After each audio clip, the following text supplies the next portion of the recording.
All right, so now I'm up here, and the usual suspects are gone. Oh, man. Let's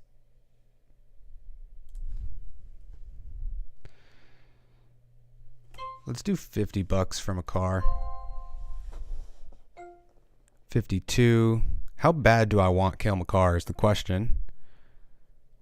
I mean, he's one of the best defensemen, and if I'm getting him, I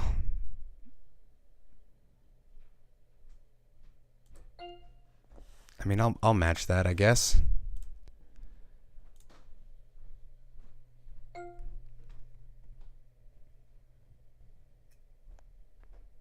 $55. That's still, I mean, it's a lot, but it's like a quarter of my team, and he's gonna produce a lot. So I don't know.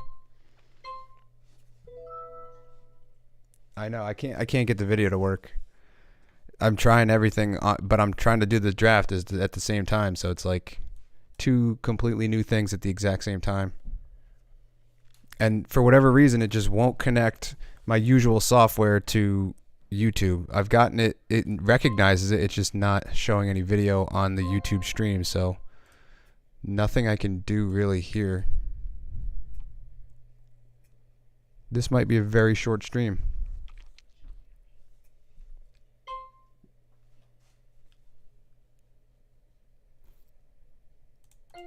I'll bid up Kucherov.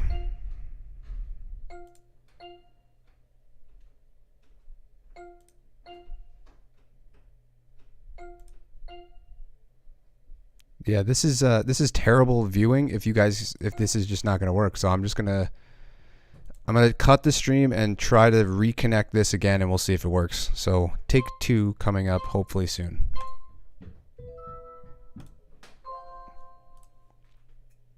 Hey, I got Kucherov. No, I didn't.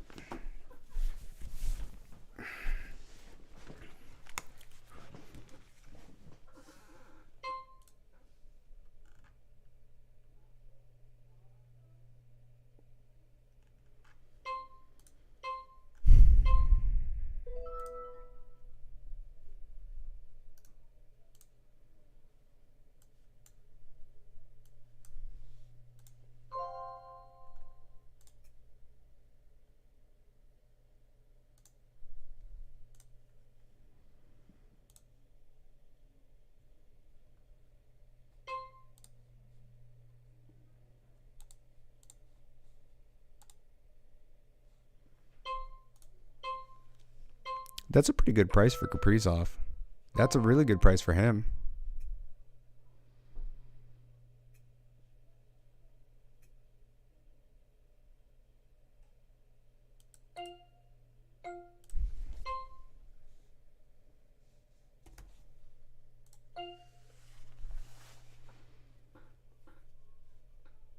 Just bid him up.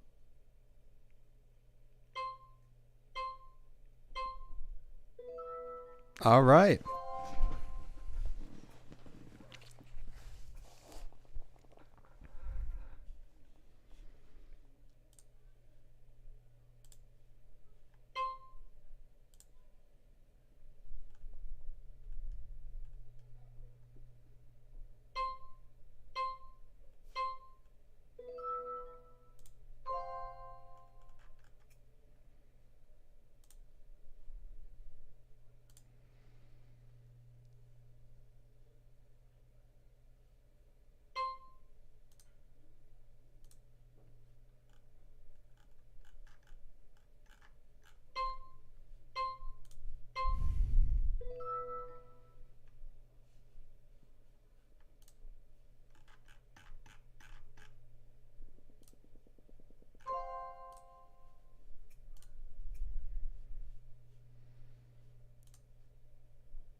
Okay, so at least this one's working.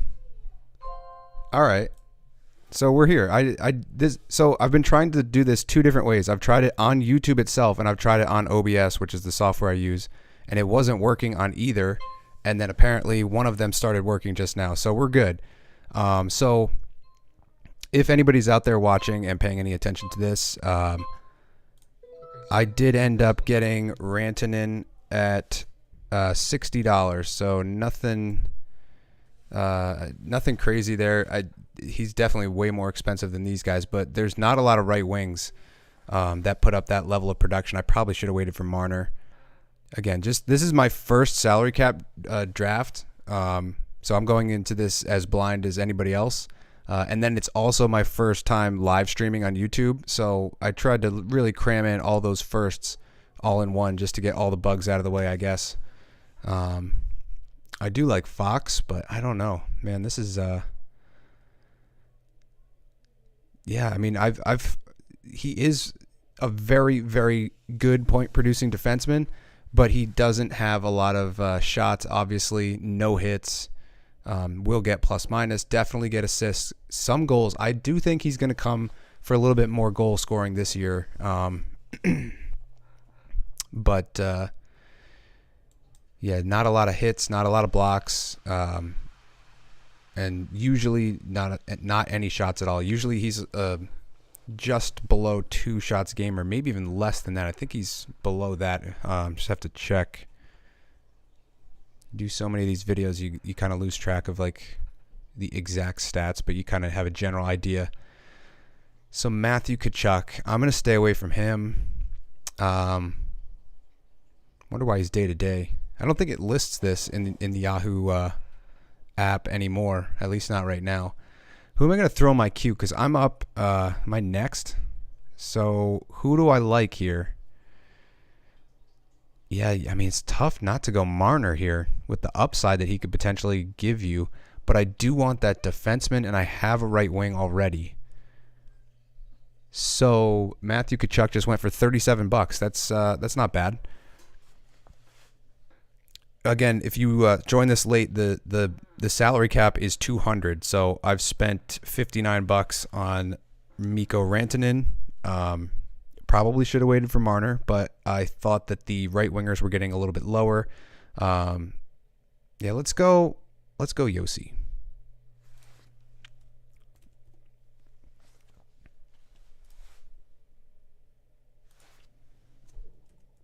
And no, I don't want 230. What the hell is it up to? Let's do 30. Yeah, I always like Yossi. It's just a matter of, can you get him at value? And I have. Last season I had him at like 59, or maybe even a little bit later than that. Every year that I get him, I've only had him for 2 years, but every year that I get him, he's pretty deep in the draft. And he won't be this year, because this is, I mean, we're at the start of the second round, and he's already, I obviously nominated him, but this is where he should be going in this general range for that kind of an elite 1.2 point per game production out of a defenseman with all the peripherals, the shots, and everything else. $39. I probably could have gone there, but we'll see. There's some good talent here that I wonder if any of these guys fall. And Mark from the Data Draft Discord, he was talking about how usually guys spam at the last minute, and 1 second left on the clock, they keep bumping it up and it takes forever. We haven't had any of that yet, and there are a couple of auto draft teams, but we do have a couple of guys in here. Mark's here. He's down to $85. That's a steep price for 2 players, but I am definitely less experienced here. So the cap situation is a real thing because he's not going to have any money later in the draft, and I can potentially scoop some guys up. But what his strategy is to go hard with the guys that you want early, because then you can, by the end of it, people are just giving up, and $5-10 for a guy or whatever, maybe even less at that point. I would have taken Marner at 34. Should have clicked it.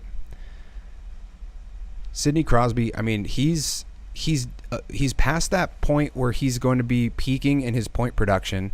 Like, he's not going to be a 1.2, 1.3 point per game guy And that's the case pretty much just because that's what he has in his mind. He wants to be a good two-way player, as opposed to, guys like him, guys like Datsuk. People said that Datsuk probably could have scored at that pace as well, but he was such a good defensive player, and you see it with all the highlights, the takeaways, and all the tricky little plays that he did on defense. That's what made him special, and Crosby has a lot of that going on as well. And remember, there's one season where Crosby he just randomly decided to score 50 goals, and he scored 50 goals, and then the next year he just wanted to get better at faceoffs, and he was one of the top 10 faceoff guys. He just he puts his mind to something and he gets it done.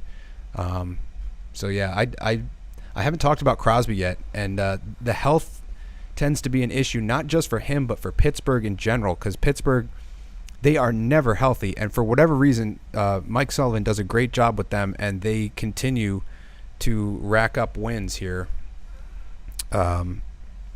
So I don't want to necessarily go away from the screen and try to figure out how to type back in the chat, but I am American. Yeah, East Coast. Don't know how specific I should go there, just in case. I highly doubt any of you guys are axe murderers watching a fantasy hockey live stream draft on a Friday night, but just to be safe. Steven Stamkos, that's I was just about to click that because that's a good price for him, and he's dual position. I'll just bid on Panarin here. I don't have a left wing. We'll see what happens. I'm also debating whether or not I should actually tell you over the air that I like this guy, because then I know at least one or two of you are watching this and probably trying to snipe my guys before I get them. I mean, how high do you go on Panarin? I mean,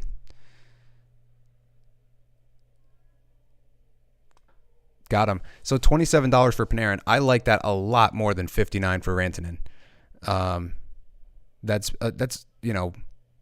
below half price for a guy who puts up more point production, and potentially, I mean, his consistency at that close to 1.3 point per game range, and I know it's assist heavy but it's power play heavy too.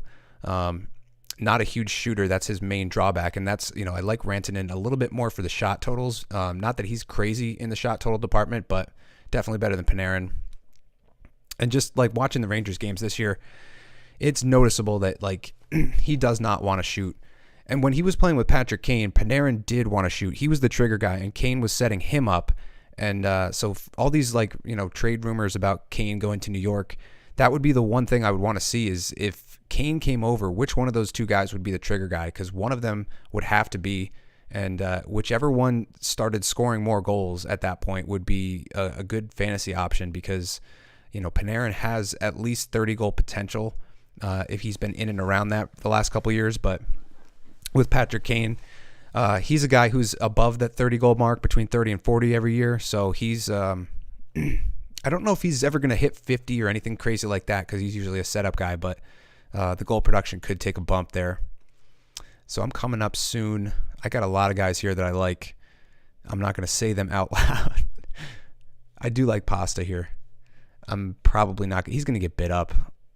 If he doesn't get bid up, I might take a stab at him. But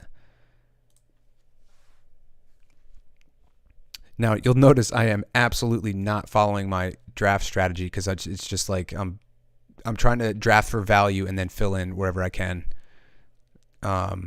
It's very difficult to adapt this strategy on the fly. Once I do a couple of these and I get them down a little bit, I'll have a little bit more insight as to what to do in terms of taking the general data draft strategy and applying it to different leagues. And that seems to be the number one thing that I get from a lot of people in the comments section, is trying to hey, I'm in a 20-team league, or I'm in a 6-team league. How does your...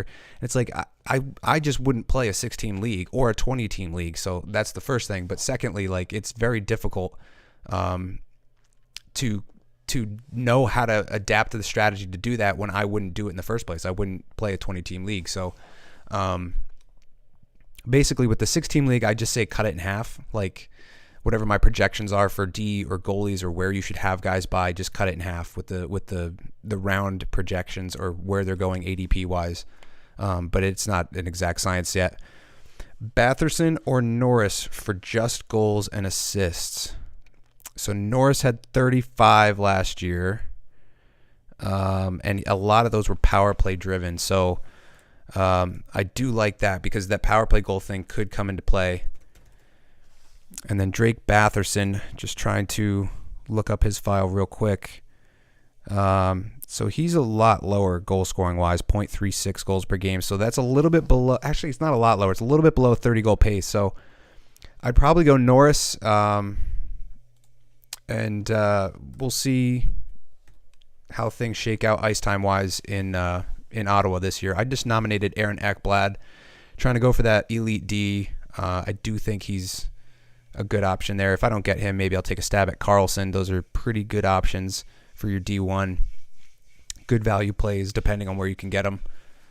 Just got to keep an eye on this clock because it's only like 10 seconds. So, and he just bumped up, and somebody heard me and just bumped him up. That's what happened right now.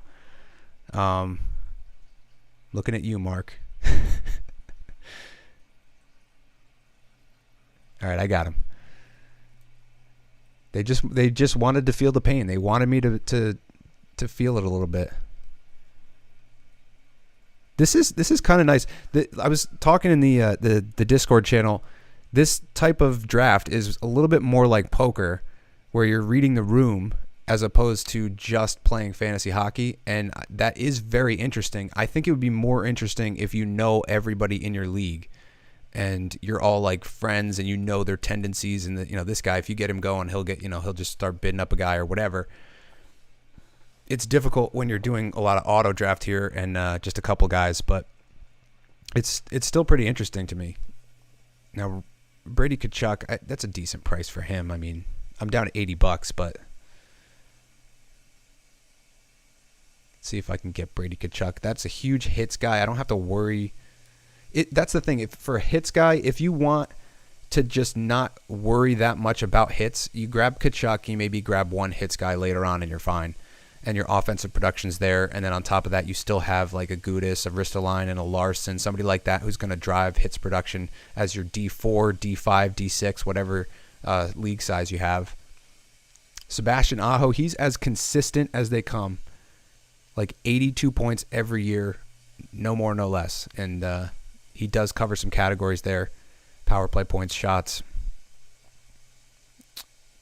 But it is very difficult to find hits guys. Jake Gensel, he's one of those guys. He's a 30 to 40 goal average pace, and he's somebody who I've targeted in the past, and I believe he put up 40 that year. So he's capable of that. He's got exposure to Crosby, but for me, the sneaky play is getting Brian Rust because he's on that same line, and the point production isn't that different. It is different, but it's you're still getting exposure to those two great players. I do think Gensel's a little bit better than Rust. But that line is a little bit underrated. People they get sick of those older teams, Pittsburgh and Washington, and they don't like to hear the same names for 15 years or whatever, 10 years or whatever it's been, with the main core there. Timo Meier, man, he rocketed up the boards this year. I did that first mock draft, or the analysis of the owner's box mock draft, and he was like a 16th rounder. And he blew up. And there was that potential waiting for a couple of years. People were waiting to see if it was going to pan out for him.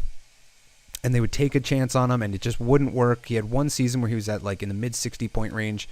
But he just, he's one of those guys that when he finally puts it together, you saw what he did last year. And now he's getting a little bit, I don't want to say overvalued, but his value definitely massively jumped. I'm going to take a stab at Sorokin. I mentioned him in a video the other day. I actually picked him in that mock draft I just did, so he's fresh on the mind. If I don't get him, yeah, I mean, look at all the money that's gone out of this draft. So I did get Sorokin at $21. I'm fine with that, man. I got $59 left, nothing crazy. So I will have to find value. But I have a D, I have a goalie, I have an elite left winger and an elite center right wing who's dual position. That's nice. Eichel, mentioned him in a couple of videos. So let me look at the chat here. You guys are troopers for hanging out on a Friday night. Yeah, it is very unpredictable, Brendan. Not exactly comfortable playing it yet and live streaming, so one of them will suffer at a time. Why didn't I get? I tried to invite everybody I could. It's just there's no good place. YouTube used to have a feature where you could just post a text thing and create a post that way, and then you could send it out to everybody who follows you or whatever. That would be so helpful for shit like this. I tried to do a YouTube short just to get it to all the subscribers, so it would like trigger, and get some people on board there. And then again, a lot of talk in the Discord channel. So if you're not a Patreon member, the Discord channel is starting to heat up. There's a lot more people in it now, and we're still not necessarily. There's been a couple of hockey discussions, but that's where I decided a lot of the factors for this, the time, the date, and wanted to do the salary cap draft. We will be doing a regular draft hopefully later this weekend. Just plans have shifted around a little bit. This is Mo Sider. That's a little early for me. I'd like a little bit more of a track record picking him that high. He started him at $2. I like to brink it. We'll see. I'm not going to go too high. I only got $59 left. And this is where, this is kind of, if I had it to do over again, like this is where the value is. If I would have just passed on Rantanen, saved $59, I would have had Panarin at 27. I could have got Kane at $16. So I think that's the play, just from an initial standpoint here. My take on Kyle Connor, I really like Kyle Connor. I've had him on like 4 of my last 5 teams because nobody pays attention to him in the draft. He dropped to like the 5th round. He was like invisible to everybody else in my draft room, and I would grab him every year. Every year he was like a mid-30 goal producer with shot volume and some power play and whatnot. And then finally he popped off last year, and I had him last year, so I was very happy with that. But then you're looking at now he's still relatively undervalued given his production. It's just a matter of like what's going on in Winnipeg this season, because they just stripped Blake Wheeler of his captaincy, and Rick Bowness coming in trying to shake things up. We'll see how that works out. I'm not going to take a step. I love Saros, but I'm not going to do it. I just don't have the money. But I did get Sorokin here for a decent price, about the same price.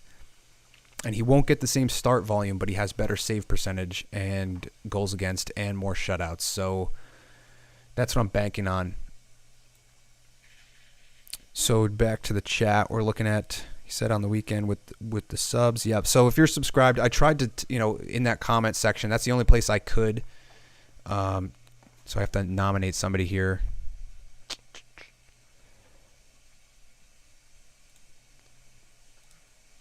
Let's see what Philip Forsberg goes for.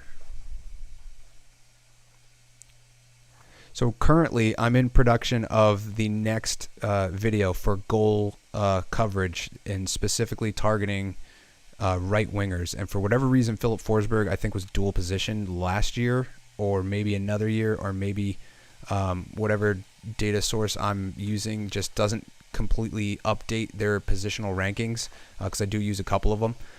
But he was in that, and he's a pretty consistent scorer, and he usually goes really deep compared to what he can produce. So he's usually, somebody got him in my league last year at like 120 something, and that was the guy who won my league, and that's probably why. So finding value like that.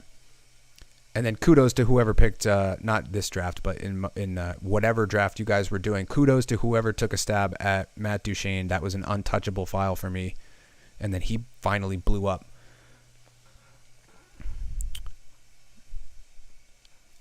Doing another one after this, it depends. It depends on how long this one goes, and I would definitely do a standard after this if you guys want to stick around for that. It just depends on time, because my family's trying to go to sleep upstairs, so don't want to be chatting away all night. I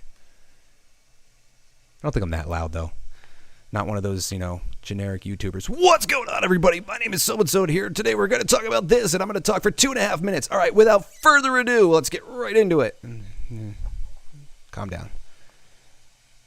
It's just the conundrum of genericness. Everything's trying to be generic.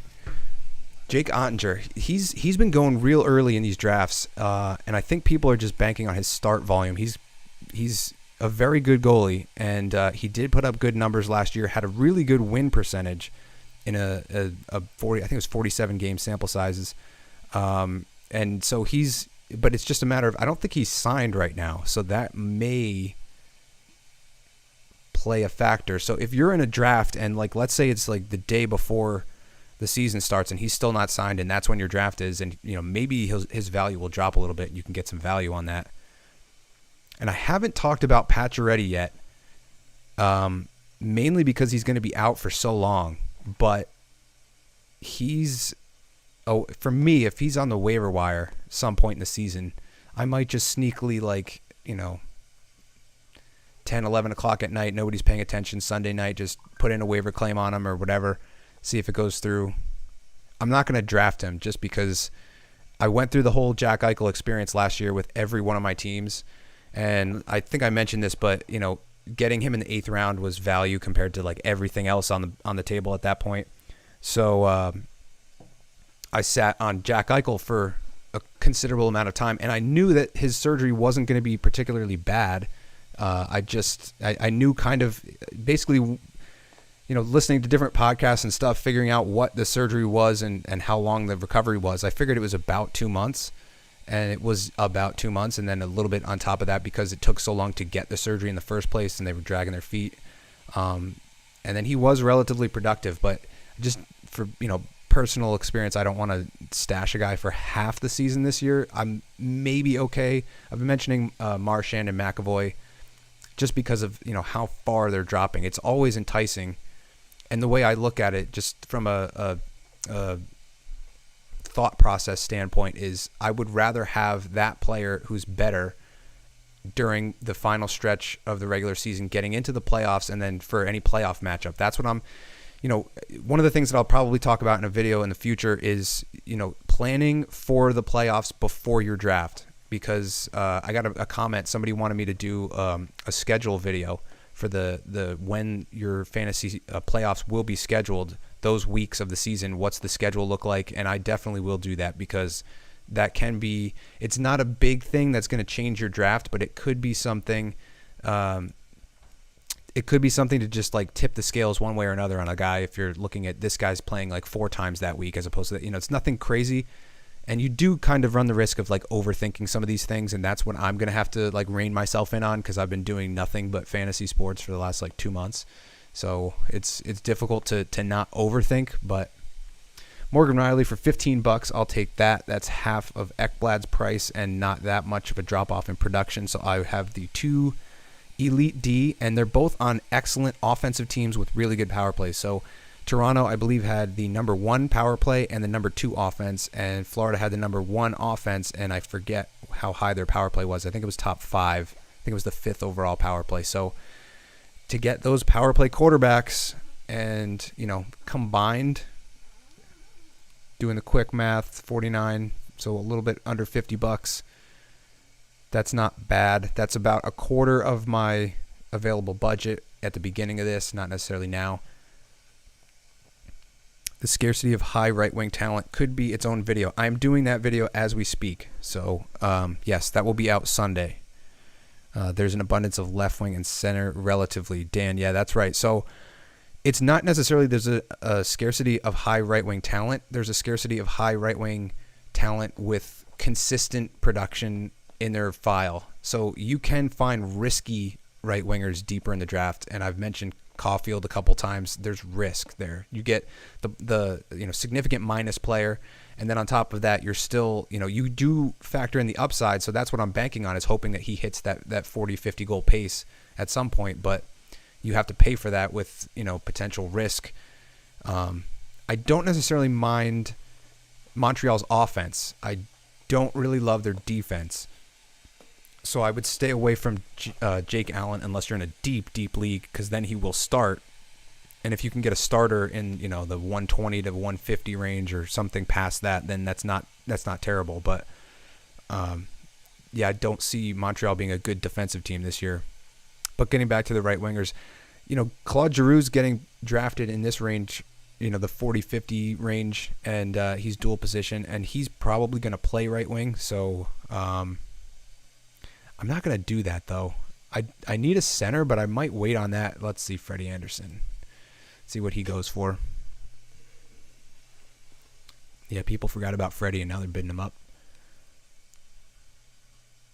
And what's this day-to-day BS, Freddie? Get healthy. Yes, there's some people hanging around this one. The 4 of us in here are hanging around this one. Yeah, I mean, I'll go there. I don't want to be that guy and snipe him at the last second, but I'll do one more. All right, I'll be out on him. He's the same as my starter though, and he's gonna. See, with Sorokin and him, I'll get wins, I'll get all kinds of production, and I won't have to worry about a G3. That's the thought process, but it's getting too rich for my blood now.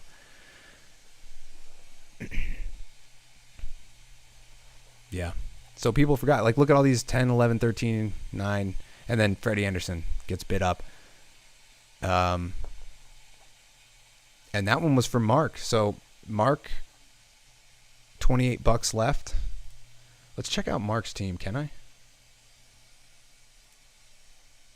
Teams.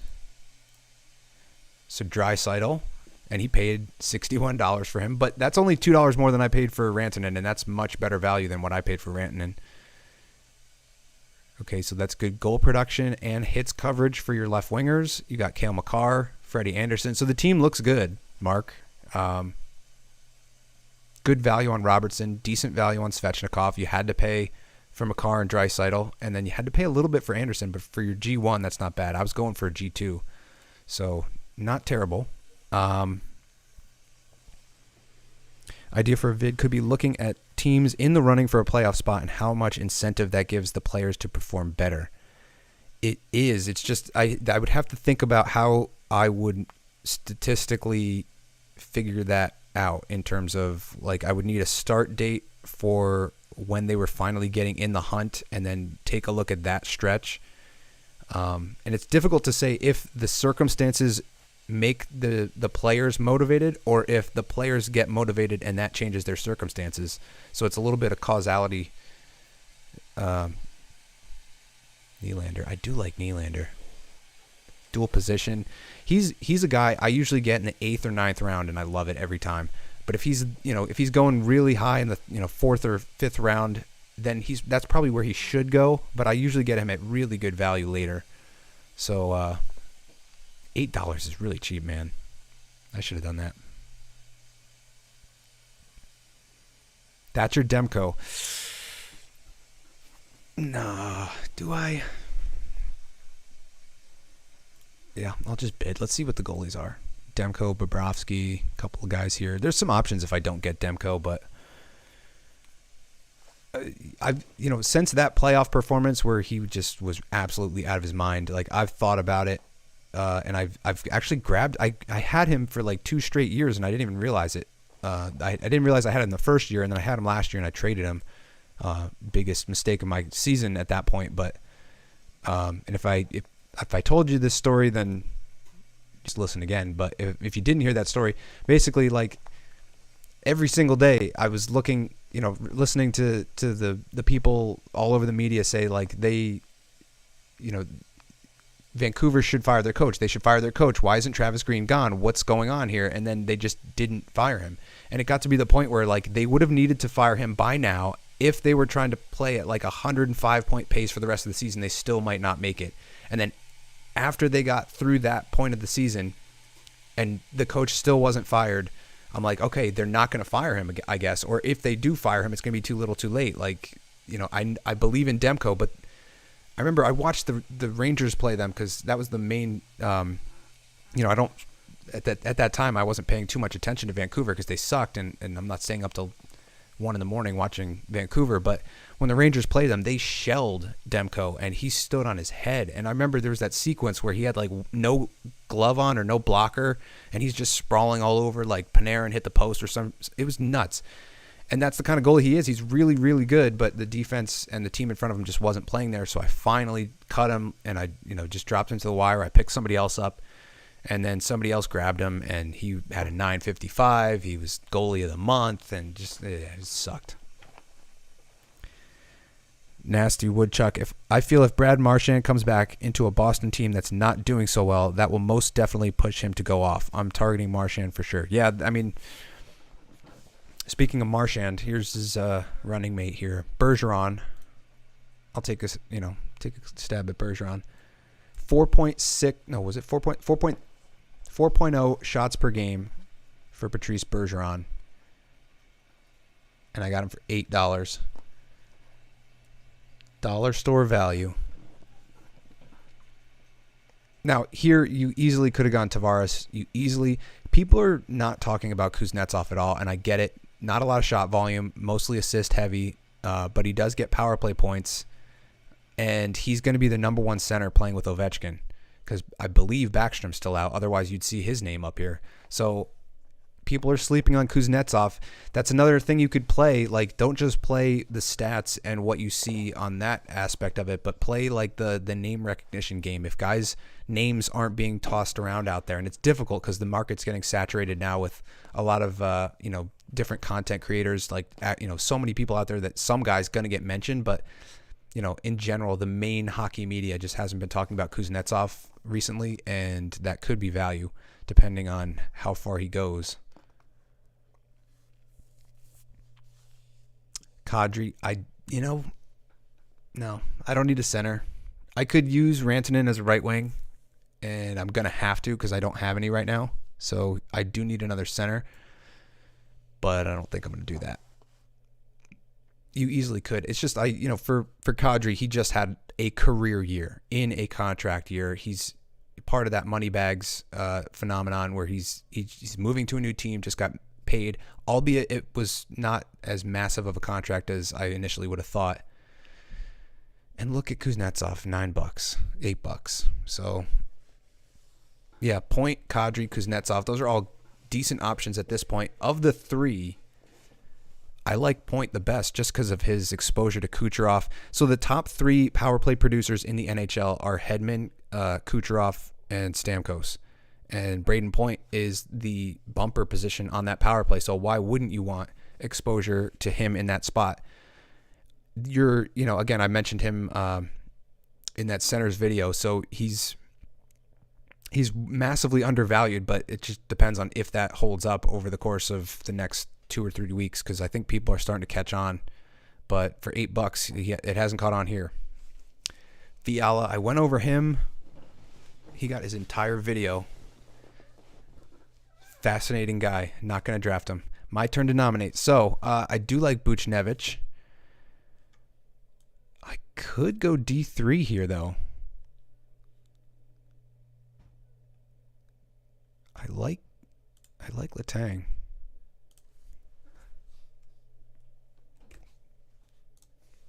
See who goes $10 on them.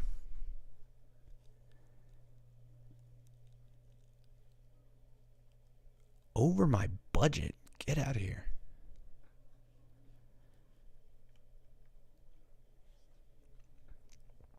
Yeah.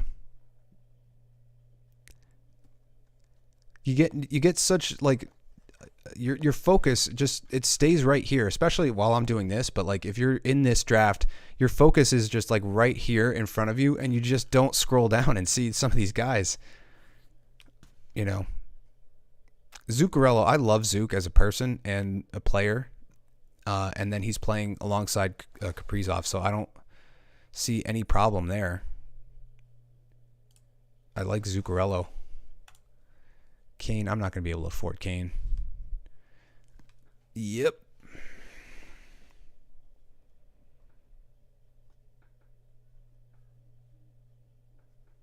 So I'm going to be bargain hunting right now. It is tough to scrape the bottom of the barrel when everyone else knows who you're nominating and they all have a chance to snipe that pick. So you can think you're going to be coy and grab a guy, and then somebody else just bids him up and you're gone. And the people that still have money probably know that. There's 2 auto drafts in here, one with $112, one with $96. So,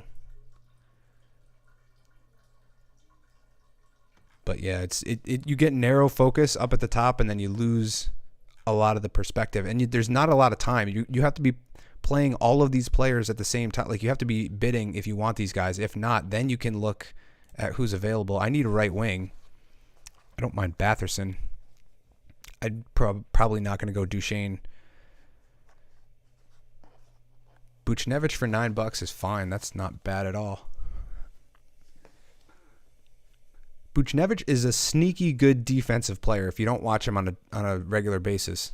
He was killing penalties in New York. He was playing power play. He did everything. His defensive game grew a lot, and a lot of Rangers fans are hard on David Quinn, but a lot of that happened under David Quinn. And David Quinn did do, he did mess up some guys. I'm not going to be a Quinn defender, but there were some players who took a big step under his tutelage. So he does have that pedigree, and I believe he started at the National Developmental Program, so he has that background of player development, and he's obviously coached in college, so he's dealt with younger players, so that could factor in. So somebody just got, I don't know if it's the same, it's different teams, but Bobrovsky and Knight, I mean, that's value at $6.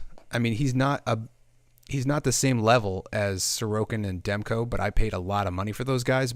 If you didn't have any money left and you got a G1 for $6, and Spencer Knight, I think Knight starts to take over some starts, but I think the play for Knight is playing an injury for Bobrovsky. I don't think he's had one that's kept him out of the lineup since he's been in Florida, and he's getting older. He's one of those like Gumby goalies who's kind of flexible and does a lot of movement in the crease. He's not like a Carey Price who's kind of stoic and very, limited movement. So he's one of those guys where if he gets hurt and Knight is the number one, you just hit the jackpot, especially if you could pick him up for $6 in this type of draft format.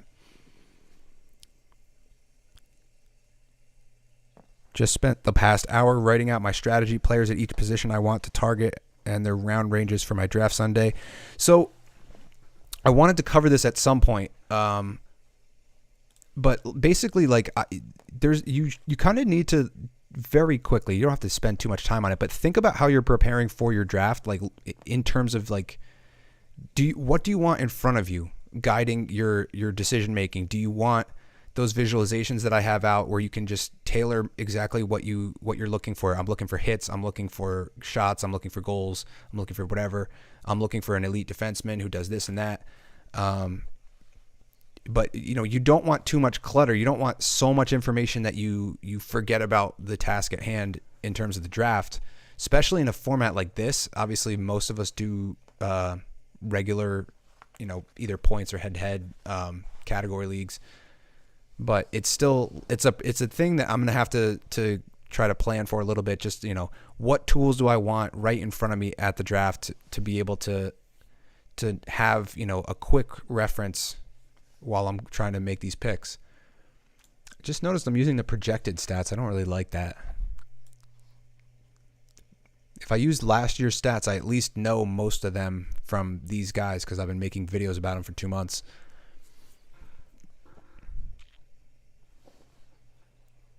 Not I haven't covered Tavares yet. I think I'm gonna take a deep dive on him at some point in the future. He's a pretty fascinating fantasy character. Eye test, he just doesn't seem like he has the foot speed anymore, but he still produces at a really good rate. I think he's above 0.9 points per game, and he gets a lot of different categories as a 40 goal guy, or 30 to 40 goal guy at this point in his career, but has hit 40 before.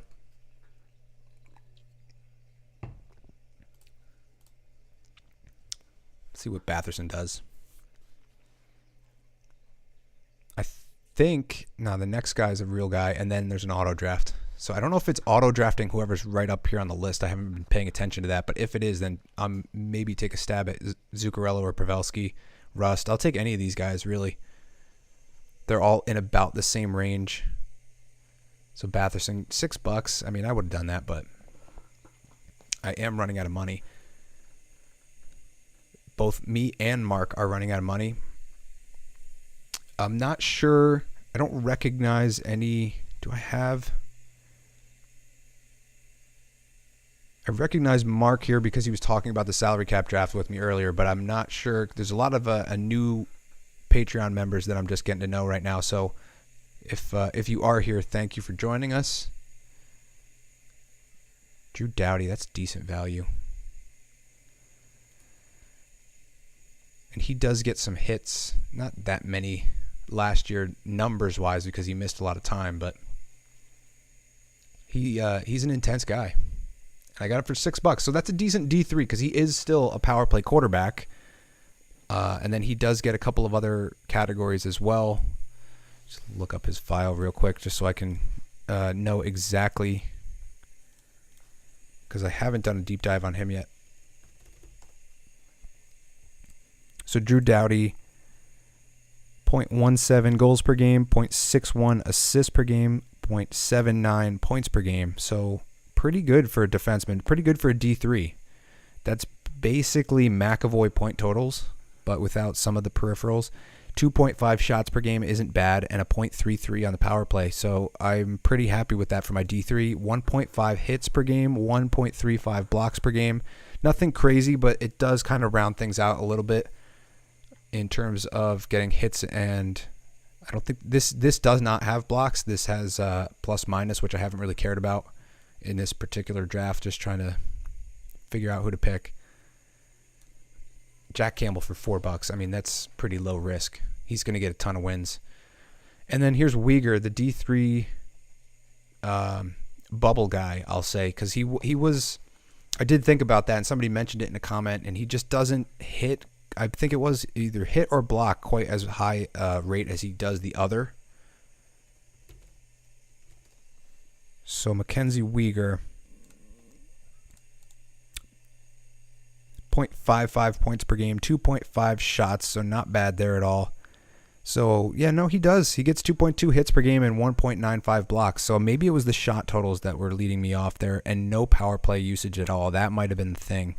0.03 power play points per game. So that probably led me to not want to go there. But that's not bad because, your D3, if you can make your D3 a power play quarterback, that's obviously better. If it's a D3 power play quarterback who gets other things, like a Charlie McAvoy, if he's your D3, he's going to get you power play points and hits and blocks and shots and all these other things, not at a crazy rate, but at least you're getting a power play quarterback D3, so he is going to produce some power play for you and, general stat categories. If he hits and blocks or whatever alongside that, then that's obviously a good thing to have. Shabbat. I'll take Shabbat for $1, $6. I'm over budget already. God damn it.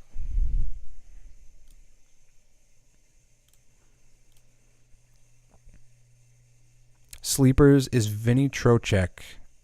So Nasty Woodchuck. One of my sleepers is Vinnie Trocheck. He usually 0.62 PPG, but has hit 0.91 on 2 separate occasions. How do you see him faring this season? Trocheck, It does look really good. So that year that he put up that .91, that was in Florida under Gerard Gallant. So he's got the same coach that he put up his best season with. He's now going to be playing alongside Panarin and probably Kakko. If not Kakko, Lafreniere. If not him. I mean, there will be talent for him to work with. And I just don't know 100% if he's going to be on the power play. That would be the make or break factor for me. Part of me thinks that they want to give Lafreniere a shot there. He's gotten no power play time. He's a 5-on-5 goal scoring machine in terms of a player his age. So if he can get some power play time, and he's a left shot, but the problem is they have at the top, they have Panarin on the right side, they have Fox up top, and then Zibanejad. So it would be the bumper position. So it just depends on who they want. Do they want a righty or a lefty in that bumper spot? And they did used to have, I think it was Strome in that spot, and then Kreider in front. Yeah, so they might just want to keep a right-handed shot there just so that everybody else on that power play is comfortable. So if he does get that power play, then it does all look really good. The only thing is just like sometimes when it looks too good to be true, it is too good to be true. And sometimes, I've mentioned this before, like a player going to a new team for the first time, and it seems like every dot is connecting and everybody's, piling onto that file and kind of, oh, this is my guy this year. He's going to be, and then, sometimes that fades out. It's not really a data thing for me. It's more of a feel, and it's difficult for me to 100% say that, yeah, you should go grab him just because of that power play mystery and the fact that it just seems too good to be true, but it does seem too good to be true. So there is something to that. Don't love these guys. I'm not going to take Kemper. 10 seconds. have any time, I'll do Pavelski. How is $1 over my budget? I have $7 left. I don't have enough. Okay. So I'm done. I'm basically done then. So here I thought I had $7 to play with, but I have that more than that picks left. So I have 1, 2, 3, 4, 5, 6, 7 picks left. So I need $1 for every pick. So I have to pay less than $1 for at least one player, and every other player has to be $1. See, this is the things that you don't know unless you do it. So I'm glad I'm doing this now, so I at least have some idea when people ask me, like, what about a salary draft? Like, how do you navigate that? I'm not the expert on that, so don't read too much into my advice. But at least I've done one now, and I know you do have to save a little bit of money for the end. You can get guys for $1, but you need to have $1. So Mangiapane this season, Sean. Mangiapane, really good season last year, 35 goals. I think he's going to get a really good opportunity, but it's just with a team with a lot of turnover like they had, it's not as much of a home run. Let me look up his file really quick. He was an overdraft candidate, so he was 0.27 points per game over his 5-year average. Now, he is young, and he wasn't really an established player in one of these seasons, so he's not that much over in terms of, just looking at the data right here. But he has trended up in goal scoring every year, so 0.18 goals per game, 0.25, 0.32, 0.42. So he's going up every year. I don't know if he keeps going up, but he might be able to maintain that pace, or even if he doesn't maintain it, he's probably a 30-goal guy. Or at least in that range. Some of these guys are right around that spot. 2.25 shots per game last year. Nothing crazy on the power play. 0.13 power play points per game. 11 total points on the power play. And nothing crazy for hits or blocks. He's under 1 for both of those. So the goal scoring might be there. If you're looking for, I think he's dual position eligible. If you're looking for goal scoring, dual position eligible, at his ADP, I believe he's past 100, so that might be value at that point. And then, of course, he's getting exposure. If he's playing with Huberdeau, whoever's playing with Huberdeau, pick them up because they're going to score goals. The amount of production that you get out of Huberdeau from everybody else that he's around. Like, he made Duclair, not that he made Duclair a 30-goal scorer, but Duclair comes over, he scores 30 goals. They have Verhaeghe, he comes over, he lights it up. And not necessarily that they're always playing together, but he is that. And that's kind of one thing that I'm a little skeptical on Florida about. Like, I think Huberdeau drove that offense, and not that he's like. I'm trying to think of a good metaphor here.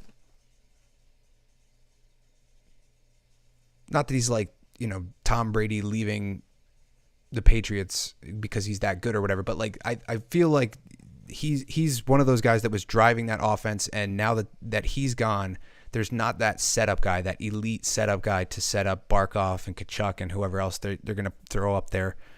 But Huberdeau's now in Calgary, so if Mangiapane's playing with him, then yeah, I'm all about it. And I've had Huberdeau for years. For years, I would get Huberdeau in the 4th round, 5th round, and he'd put up over a point per game, and I'd be laughing all the way to the championship. And now he's getting drafted where he should be. And it's a little surprising to me that he's at the back end of the first, and actually he's an early 2nd rounder. Just because he had 1.43 points per game last year, which is elite level. There's only maybe 5 guys in the league that could put up above a 1.4. And so you would think as a winger, only single position eligible, and it's very assist heavy. Although he did score 30 goals, but like he 85 assists on that. So 2.7 shots per game is not bad for Huberdeau. But yeah, 85 assists. Whoever's playing with Huberdeau is going to reap the benefits. So if you're looking for Huberdeau exposure, that's my take.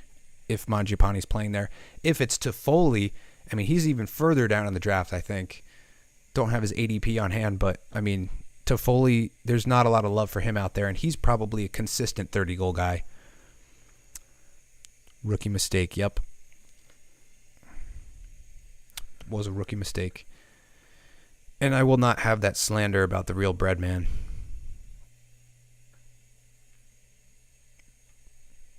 There can be two, but there's one real bread man. I wonder why he got rid of that kick celebration he did, Panarin. He did that the first year, and he stopped doing the little kick thing that he did. Not that it was that cool, but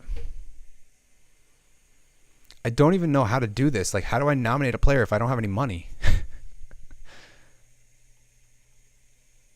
I don't even know what I need. Need a winger. You get to talking about crap and then you forget.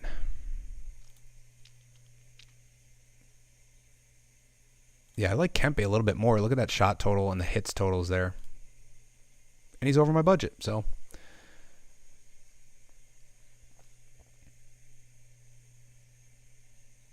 Did somebody put $2 on him? Yeah. I wonder if it was over my budget and it was still, and nobody bid on him, would I get him?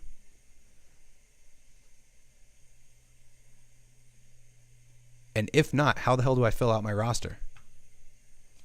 If I can't nominate somebody for under $1, how do I fill out my roster at this point? But looking at the team, I mean, if I did do a little bit better planning, I wouldn't have taken Rantanen at $59. I would have definitely waited for like Kane or somebody. I like Bergeron's value there. I like Panarin's value at $27. Ekblad was a little pricey, but I needed that D1. Riley for $15 is a nice value play, and then $6. So that's basically like the weighting in terms of what your D should be. Shabbat, I probably should have got a hits guy, and that's too expensive for a D4.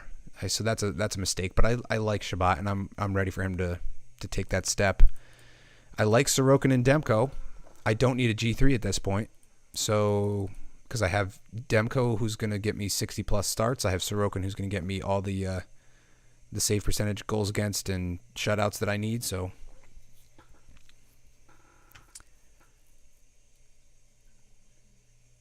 Yeah, don't know how to fill these out without any money. And I can't bid on any other player because their minimum bid is going to be $1. So I can only get guys that I bid on. Look at Marchand. Why is he here? Mark, pick him up. You have $11.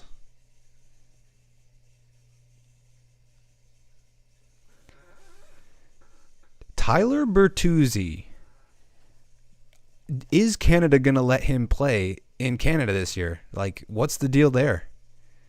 If you look at his numbers, that's 30 goals, 32 assists. The plus minus is obviously the thing to stay away from, but at this late, not this late in the draft necessarily. What the hell? Okay. So not necessarily this late in your salary cap draft, but in your regular draft, he's very late, and for 30 goal scorer, dual position eligible.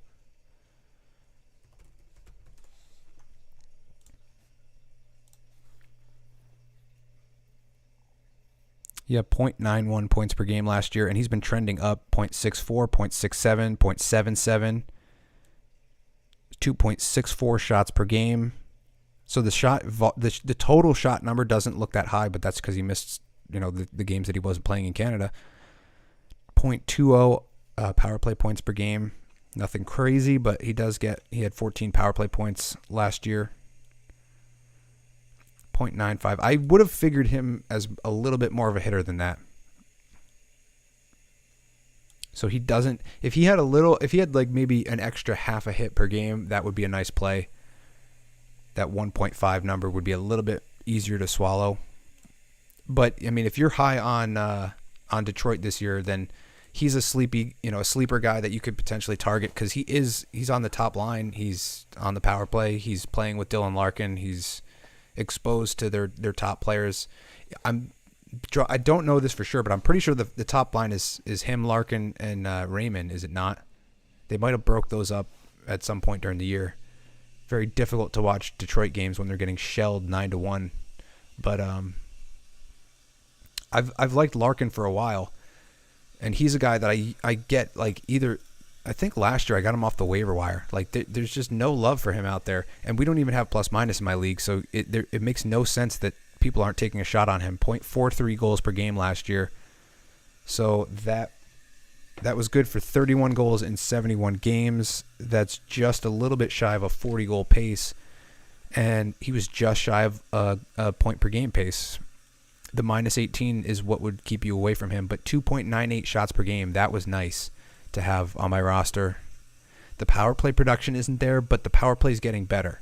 So, maybe Perron gets on that power play. I doubt it, but maybe in that bumper spot, maybe in front of the net. Sleepy play or, a deep play, David Perron. So Perron, he's typically a guy who nobody cares about, whether, but if you look at his file, so he underperformed a slight amount last year. So his 5-year average is 0.89 points per game, 0.85 last year. But the year before that, he was over a point per game.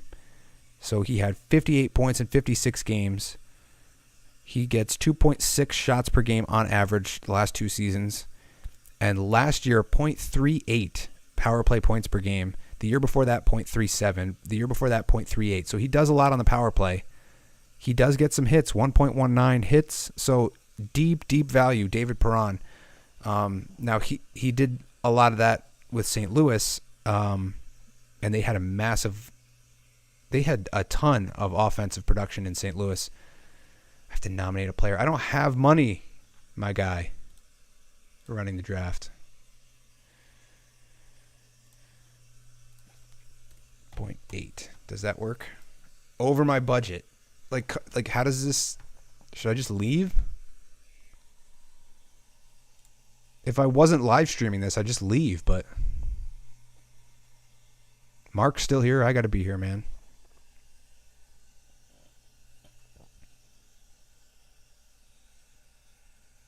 $4 effing dollars. 1.2 points per game. $5. So dumb. Wasted all my money. I'm also interested in Brandon Hegel. The numbers aren't there.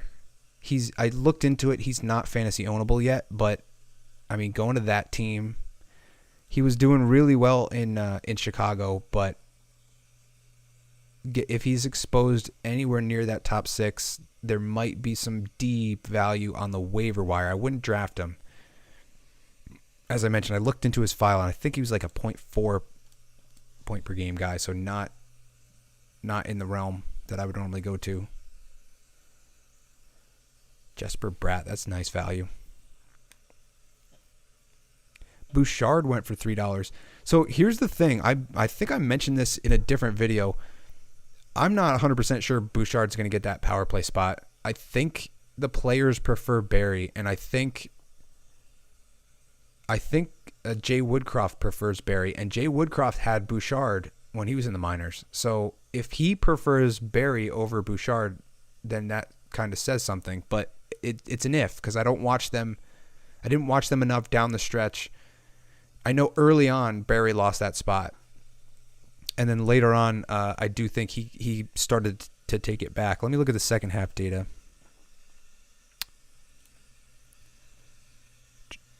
Second half defenseman.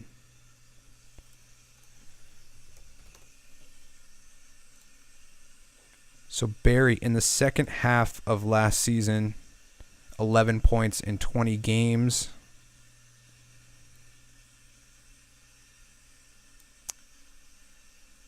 His power play points per 60 is really good. I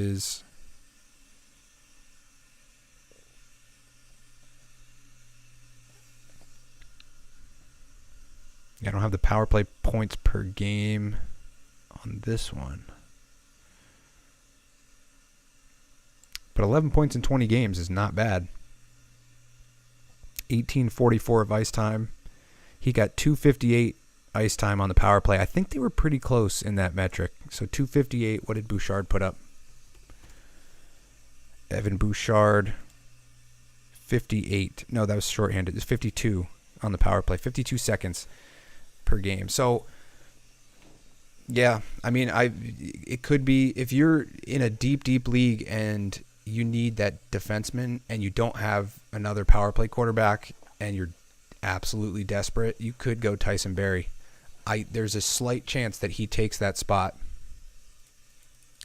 Cam Talbot, he's a decent goalie. He's not the best, but the problem with Talbot in Ottawa, Forsberg, I think, is the marginally better goalie in terms of stats, and that defense, everybody's talking about their offense. Their defense isn't good defensively in terms of like they spend a lot of time in their zone. And, you know, I love Shabbat. I've been waiting on him to break out for a while, but other than that, I mean, they needed Brandstrom to step up and do something, and he hasn't yet. They need Sanderson to come in and really play that two-way game. And here's my boy, Gudis, for $1. And I don't have $1. God damn it. But yeah, so Ottawa, the only thing that's keeping me from Ottawa goaltending is the defense. But if I was going to go Ottawa goaltending, I mean, Cam Talbot for $1 in this format is cheap, so I would definitely do that. But I'd probably handcuff him with Forsberg because Forsberg had the .917 save percentage and overall put up slightly better numbers in about the same amount of games played.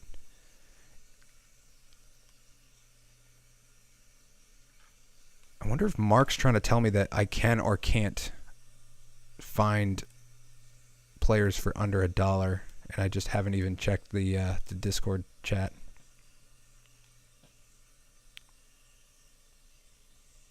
Oh, Mark didn't want Drake Batherson. I'm going to tell him next time I see him. Let's check out Mark's team. He's the only guy I know in here that is from the Discord channel, so sorry, Raya, Bocon 6, and Carter. Carter, you must be really damn happy this summer.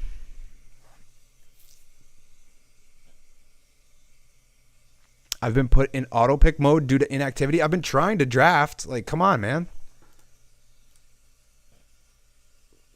If I auto draft, will it work? Will it just do it for me?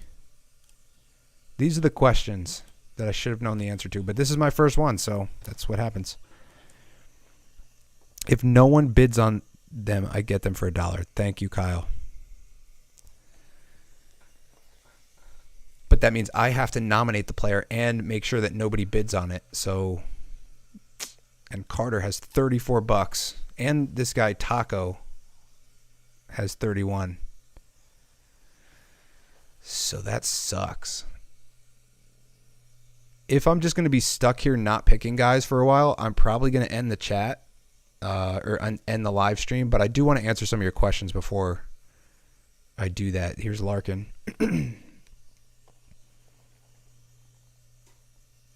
I mean, I'd say their projections are pretty close on this guy, but it's tough to judge plus minus when they just had so many guys come over. Drafted for $1. So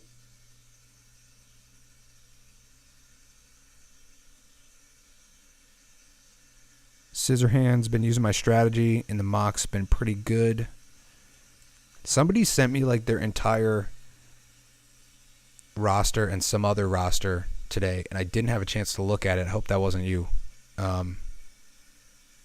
But it does get difficult to keep up with every comment and the Discord and do videos and plan a live stream, so I'm doing my best. Thoughts on Mo Sider this season? Other channels are calling him an overdraft candidate, but his cats were unbelievable. He is going to be an overdraft just because people are high on him. He's got that name value now, and he had an unbelievable rookie season. So he was like pre-draft like 350 something, and he ended up in the top like 70. I don't have the numbers right on hand, but yeah, Sider, he gets the shots, he gets the hits, he gets power play, although that power play isn't one of the best.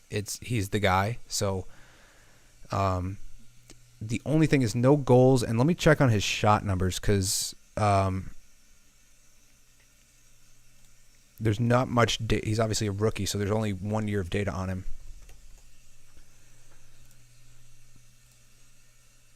2.28 shots per game, not bad. Could be worse. 0.25 power play points per game, so not great, but ownable. 1.8 hits per game, 1.96 blocks. So that's why he's not necessarily an overdraft, because even if you overdraft him, you will probably be happy with the peripherals that you get.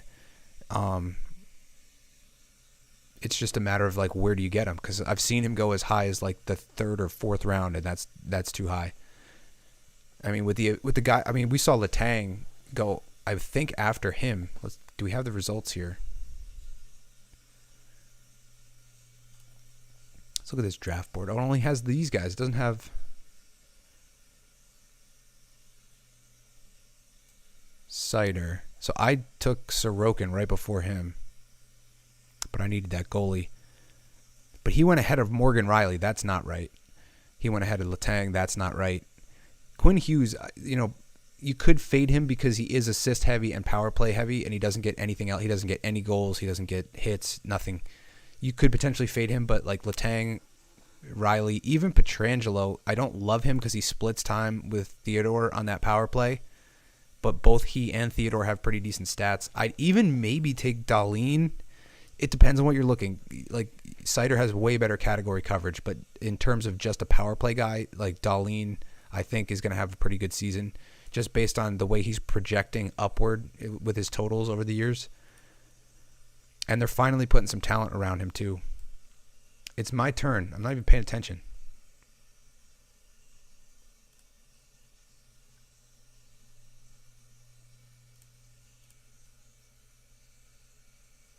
You know what? I like Duclair a little bit better just because... Yeah, over budget. But Duclair, so just because of his exposure to that high scoring team, Calgary did score. I think they were the 5th highest last year, so pretty good. But all of that came from the top line, or most of it. There was some depth scoring. Obviously, Mangiapane had 35, and it wasn't. I did get Duclair finally, somebody. But yeah, like if it's a tie between two players, I go with the better offensive team. If it's an offensive guy, if it's a goalie, I go with the better defensive team. If it's a defenseman, maybe there's a different tiebreaker, but that's kind of and here's Perron. I might just like keep him in my queue.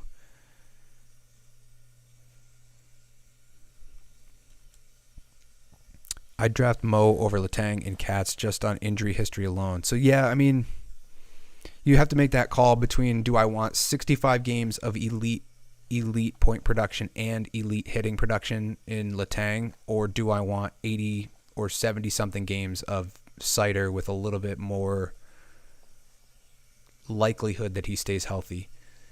And I think Letang has been getting marginally healthier. Let me look it up. So yeah, last year Letang played 78 games, so marginally better, because the year before that was 55. Although that was the shortened season, so that's not bad either. And then 61 and 65 before that, and then 79 before that. So he's, if he stays healthy, and he did last year, so it's not to say that there's any carryover. McAvoy for $1 is the steal of the draft, Carter. You're not listening probably, but if you are, good job. D'Angelo, I just want to mention him really quick. You don't have to like Philly to like D'Angelo, and you don't have to like D'Angelo to like D'Angelo, but like, he is a really good power play quarterback. And I watched it firsthand. Obviously, that was with the Rangers, and they had a different cast around him. But D'Angelo, 0.79 points per game, which you wouldn't think. Obviously, he was with Carolina, so that's a little inflated. But the year before that, 0.77. So, I mean, he's done it at least twice.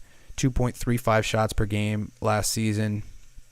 0.31 power play points per game. So, and a couple blocks, 0.92, not crazy, but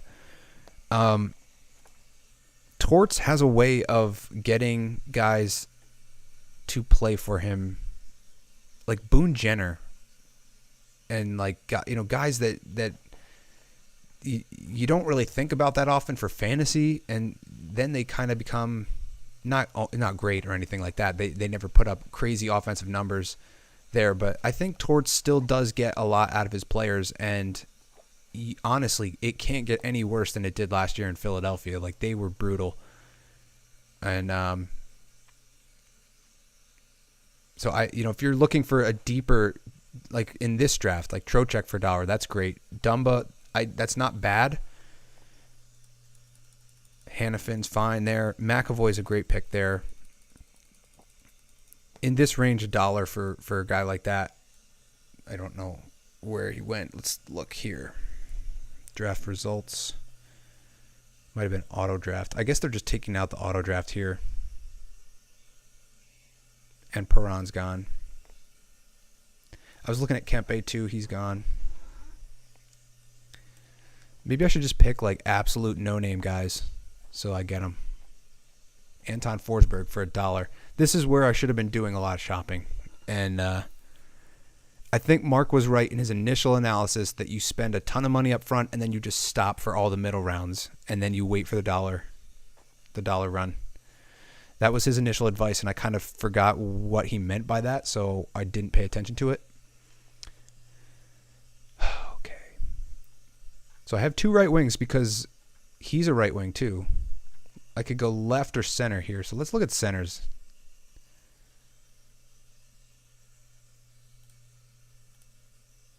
Over my budget, I know. Scheifele, I mean, again, not a lot of good stuff going on there, but I used to think of him, and I did so because I looked at the data at the time, but I used to think of him in the same kind of thought process as a Zibanejad. And then I drafted him, and he underperformed for me all year last year, and I dropped him, and the guy who won my league picked him up, and I don't think we met in the playoffs, but he won the league again, so don't really like that. And I got Scheifele. So he had but that's the thing. Like he had a 1.04 point per game average last year. If I'm reading this right. He missed some time, 67 games. But like it just didn't seem like it was working for the longest time. And then I guess he must have gone off. And let me check the second half data because it didn't seem like it was working for me. Yeah, second half, 1.235 points per game, 42 points in 34 games. That's probably after I dropped him. Yeah. So none of you are in my league. If you were ever in a league with me and I drop a guy onto the waiver wire, grab him immediately. Get back to the chat.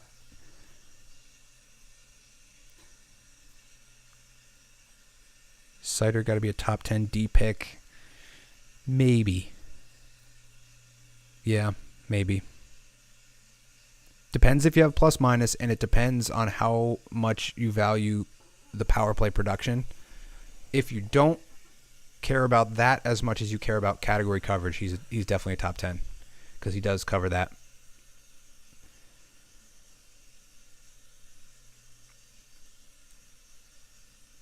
Tyler Toffoli. Nelson for $1. Nelson doesn't do that much, but he does score goals, as I brought up in one of my videos. So, yeah, for $1, not bad. I'd still probably just go with somebody else. Like Sagan's still on the board, and he does goal scoring and shots at least. So once my strategy for deep plays, like at the top, you're going to go for guys who get you the most amount of category coverage or are head and shoulders above everybody in a specific category, like goals or something like that.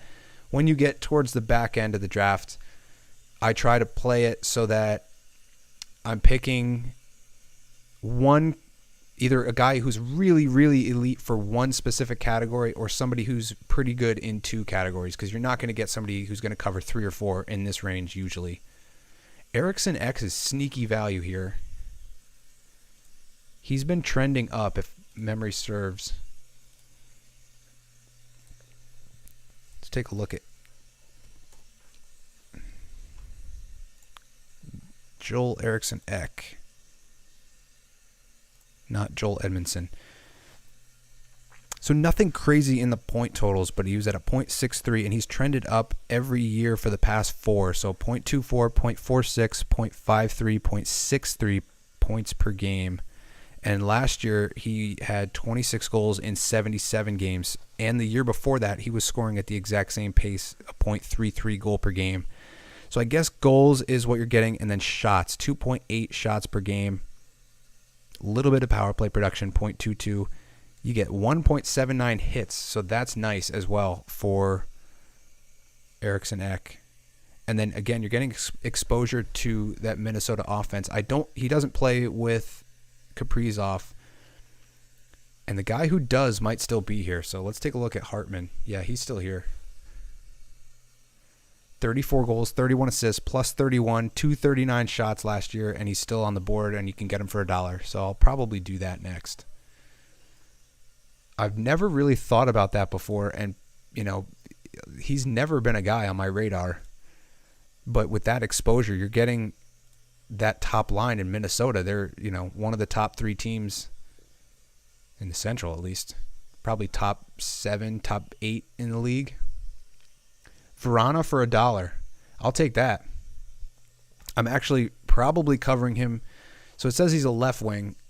I might have to just double check that, but I'm definitely covering him in my winger goal scoring video. I just checked his second half stats. Actually, his goal per game average, I think that's what caught my eye, 0.5. So he had 13 goals in 26 games. Not healthy last year, but he put up a .73 point per game and, a goal every other game. So, and that's definitely high for him, but he's been at a .38 and a .36 the 2 years before that, which is a 30-goal pace. So you're not taking a lot of risk on by grabbing Jakub Vrana. So Panarin, Vrana might see power play time in Detroit. You never know. He came over and he looked really good in that first year, but that was like not even half of the season, if my memory serves correct. And then last year he got hurt, so people aren't thinking about him. He's not like top of the mind. Same thing with, not that, but the same type of thing with Hampus Lindholm. He shouldn't be going here because he's going to be quarterbacking that Boston power play for at least 2 months. So the play here at this deep in the draft, if it was a regular draft, is to draft him for 2 months and then trade him or drop him. And then if you were stashing McAvoy, you could probably double that up with Lindholm.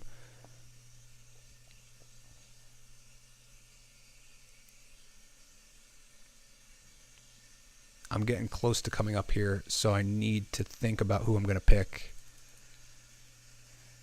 But it's definitely decided. I'm not live streaming my actual draft because it's too difficult to do 2 things at the same time and be effective at actually drafting. So I have a right wing spot, but that's for Rantanen. So I do need a center. And then whatever else I want. So let's look at these centers. Yeah. Hartman, Eriksson Ek, Sagan, shooters. And Eriksson Ek is a hitter as well, so I might think about that too. Lower goal production. And then there's Thomas Hertl. Probably better than both of those guys talent-wise, but just in a bad situation. I really don't know what San Jose's offense is gonna look like. There's 3 guys that are maybe ownable. It's him, Couture, and Meyer. And everybody else is like... one of their leading scorers last year was Rudolph's Balsers, and he's gone, and they just... I feel like they're trying to tank. Go Hartman. Hartman doesn't have that name value. He should drop to me. Chychrun at $1, I don't know how to treat Chychrun this year because I feel like he's due for a bounce back just based on the fact that, you didn't hear a lot about him last year, and I believe he missed a bunch of time, but it's so difficult to go to Arizona for anything this year in fantasy.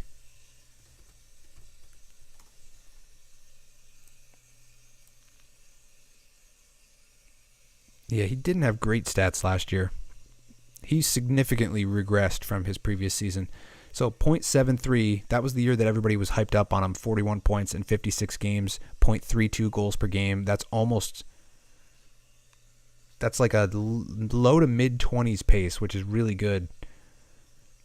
And then he dropped off to 0.44 points per game and 0.14 goals per game. So half the amount of goal production per game, and not quite half, but a significant dip in his point totals. 3 shots per game, though. So if you're looking for shots, and he did nothing on the power play last year, 0.02 power play points per game. So very difficult. But he does get 1.08 hits per game, 1.4 blocks per game. So could be worse. But it's just, plus minus. If you're in that league, you got to stay away from. That's why I don't like plus minus leagues, because you have to stay away from these guys that are severe minuses, and it cuts down the amount of players that you can potentially target. Matty Beniers, I usually, as a general rule, I don't take rookies because it's so difficult for them to consistently produce at a higher level than what I can find on the waiver wire. But Beniers was playing really well when he got the chance last year, and there is a little bit more for him to work with this year with Bjorkstrand coming over, Burakovsky. It's just a matter of, you don't have any track record on Beniers, so you're kind of just throwing a dart at the board. Kyle got Markstrom off waivers before the season started last year because Blackwood was injured, and also picked up Huso when he got hot. I don't have any clue how Markstrom was on the waiver wire. Do I plan on running a league for the Discord? I don't plan on running a league. If people in the league, if people in the Discord want to do a league, I'm more than happy to participate. But organizing a league is not fun, and on top of that, the amount of time that I have to spend making content and doing dad things, it's just not gonna fit into the schedule. Thoughts on Couturier? Yeah. He was a good I don't want to say great fantasy player, but he was a good fantasy player until he got hurt, and everyone's sleeping on him. So take a look at it really quick if I can spell his last name right.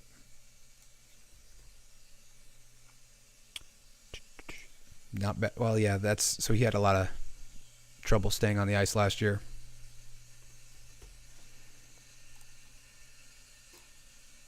Well under his usual average of 0.84 points per game. Last year, he was at a 0.58, so definitely due for a bounce back. He was at a 0.91 the year before, so he almost cut his production in half. Obviously, only played 29 games, hurt a lot. I think for him, he doesn't stay healthy that much either. He has 2 seasons, 4 and 5 years ago, where he stayed the entire season. He had 80 and 82 games. But then 69, 45, even though that's a shortened season, that's still like missing 10 games, 11 games, and then 29 games last year. If he can stay healthy, and if your league has, I think he's pretty good for for face-off wins, if I'm not mistaken. I could be wrong on that. But he is good for shots, 2.72 shots per game, not elite, but not bad. And that was in a year where he just wasn't producing. So he's in that 2.6 range every year. So a shot producer that you're going to get with consistency, not bad. No hits, no blocks. So nothing else that's crazy there. So he's not like a great fantasy player, but I definitely think he's due for a bounce back if you can get him at value. And people seem to be staying away from Flyers this year too. JVR is non-existent on these boards, and he probably shouldn't be on these boards. But Evan Rodriguez becomes interesting now that he's on Colorado. I mean, if he could do anything close to what he did for like that 2-month stretch last year in the beginning chunk of the season when Pittsburgh had all those injuries, he was very, very good. And then he didn't, I don't want to say he dropped off. Like, he did definitely production-wise drop off, but I think a lot of that had to do with his usage, because he was top 6 when he was putting up those numbers, and then Malkin came back and guys were coming back, and he just didn't have a spot there. But just for fun, I'm going to look at the goalies that are still left. I have Sorokin. I might as well get Varlamov just to bump up the start totals to 82. Handcuff those guys. That with the amount of money I have left, Might as well.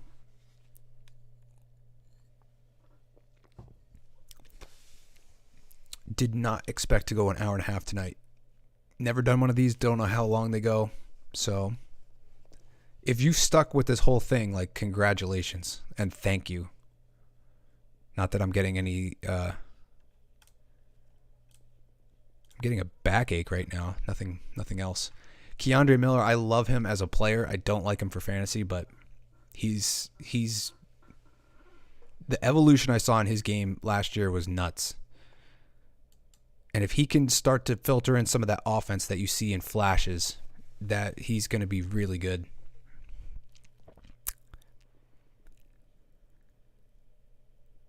In a league without hits and PIMs, who do I prefer, Tkachuk or Svechnikov?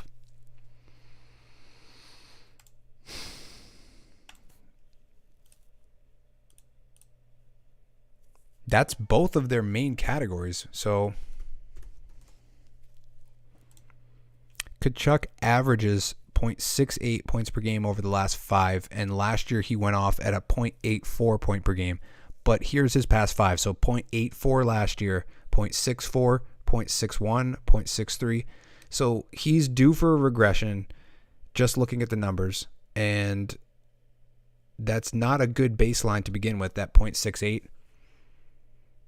He is goal heavy, so he will get you close to 30 goals. He got 30 last year in 79. But he's slightly under that 30 goal pace at a 0.30, 0.29 range. And then the shot volume is good. So 3.64, 3.92, 3.64. So you still get the shots with Brady Tkachuk. You don't get a ton of power play production, but that power play is going to be good this year, you'd have to assume. And then you're not talking hits or PIMs, so anything else is kind of irrelevant. But yeah, I would maybe go Svech. Not Evgeny Svechnikov. Andrei Svechnikov. Yeah, the higher 5-year average, 0.79 or 0.749 points per game, and then he overpaced that, so he was at 0.88 points per game last year, and 30 goals. So right around the same goal totals that you're going to get out of Tkachuk, but better assist numbers, and the shots aren't bad, 3.19. Not quite as good as Tkachuk, but you're getting that, and then the power play production is better.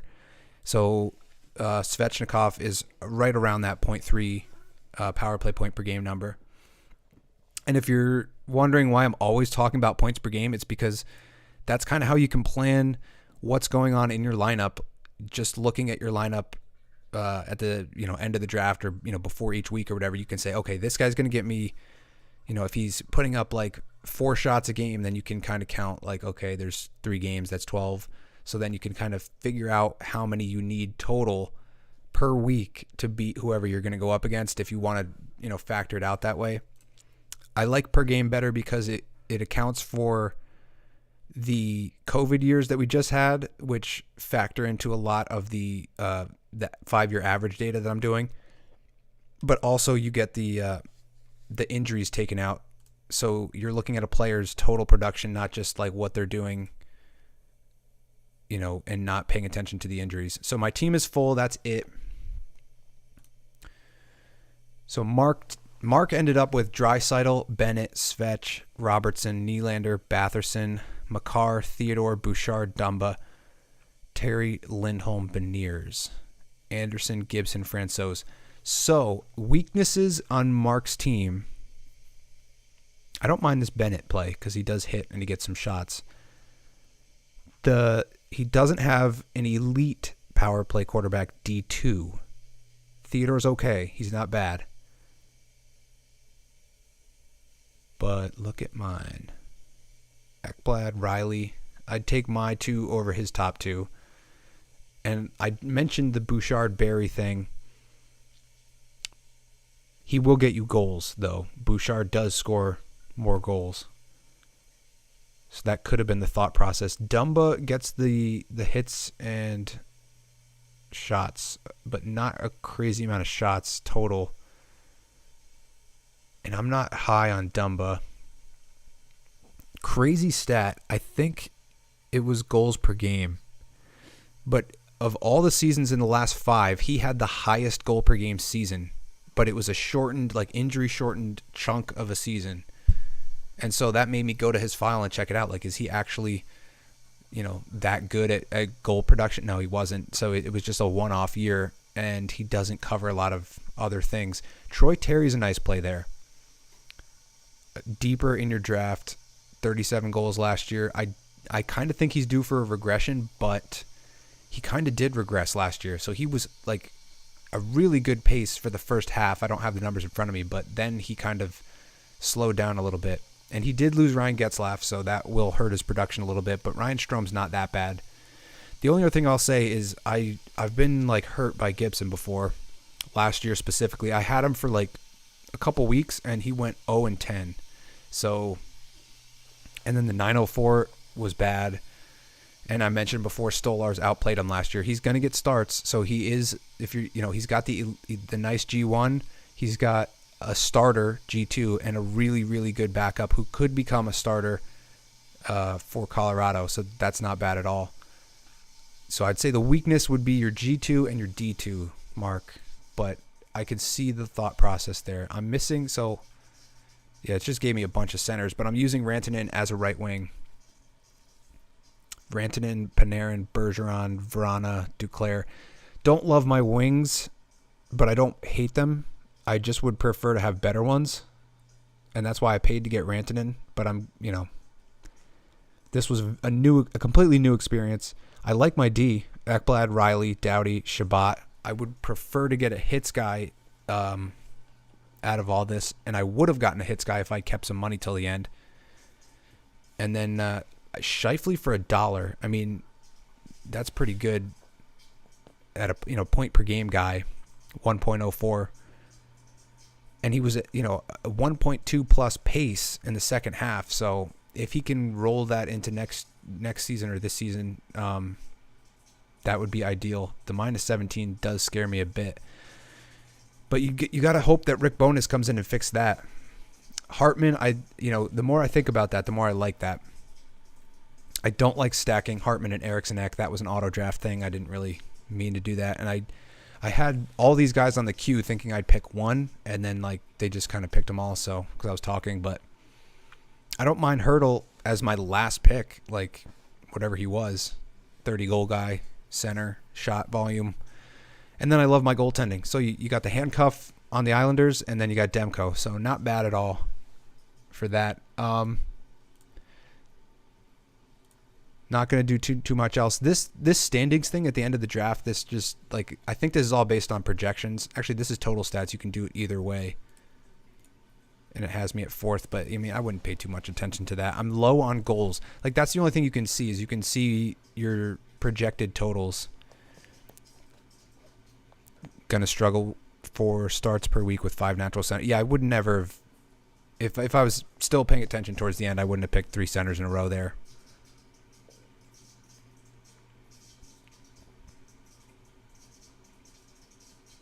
Wouldn't it be better to take 2 starting goalies on different teams with over 82 game potential versus 82 max? No. And if you want the breakdown for that, check out Fantasy Puck. He just did a video about stacking goalies, and I commented on it because he had a lot of the same thought process that I did, and he kind of explained it a little bit better than I would, and he did it with numbers and data. So he's a good subscribe on YouTube. I'm not subscribed because I don't want to necessarily steal his ideas or anything, so I'll point you in his direction. But he did a nice little breakdown, 6-minute breakdown on stacking 2 goalies on the same team versus 2 better guys from different teams and the way that it works out with the starts. You could believe it or not. It's just a matter of I thought it was an interesting thought process, and I don't usually handcuff goalies like that, but I had Sorokin. If I'm going to stack goalies like that, the Islanders are one of the better teams to try to do that with because both of their goalies are very good.